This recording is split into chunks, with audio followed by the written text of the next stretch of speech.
welcome back. This is Patel Show. We've been filming here at the Smokehouse, having a lovely time. Thank you for having us here, by the way. I'm going to introduce you. Of course, we've got Rick Patel joining us again, and we're going to introduce you to some business partners and a lot of great folks that have a great relationship with Rick, and talk a little bit about why as well, starting, of course, with James Leonard, who's here, owner of Smokehouse.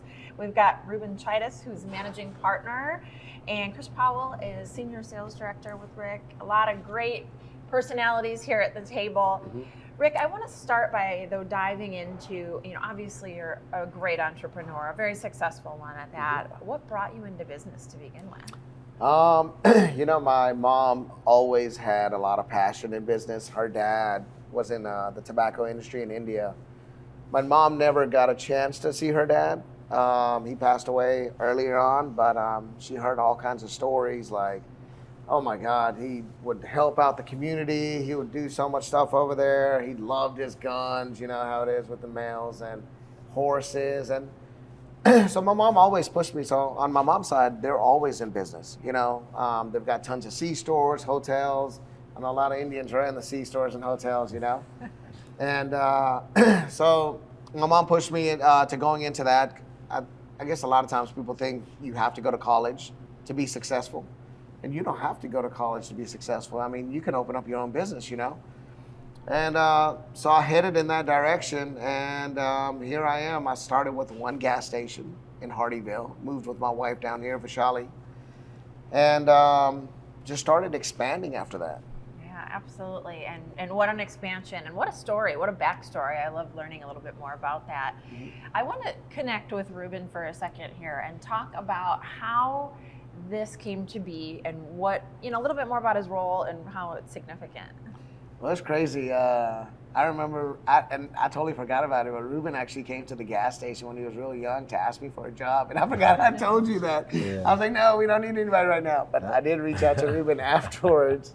And Rubin, I think you were like 16? I think I was like 16, 17. 16, 17, right? Uh-huh. And he started working with me. You were in ROTC. You ran a lot. Yep, did a lot of running. Still do. Marathons specifically now. And I started working at the gas station for a few years. Eventually, he decided to open a liquor store. And from there, he just called me one day when I was on my nightly run, like at 12 at night, and asked if we want to manage the liquor store. And I was like, yeah, sure. And for the first 2.5 to 3 years, I was the only employee there. Very, very lonely in the beginning, but as we kept going, it grew, and now we're up to almost, 20 employees? We're up to about 20 employees in the liquor store, yes, with all the locations. So it's one to one. Yeah. Well, I've noticed, in this story, and I know there's others too, that a lot of folks that come on board with you, they want to becoming almost like family, and there's such an important partnership there, and that's really what makes this successful.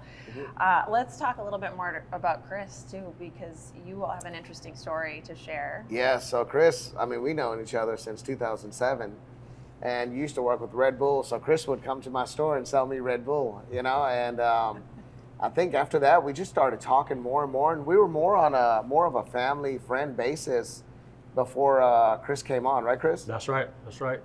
When my son was born, Rick and I, we connected because his son and my son are pretty much the same age.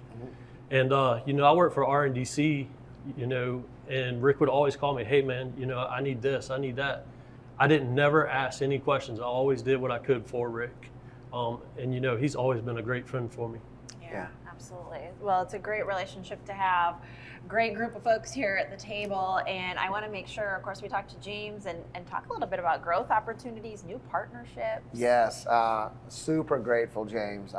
Amazing guy. Love his dad too. Love hearing the Colorado stories going back and forth and the skiing, and I think I appreciate it for the partnership.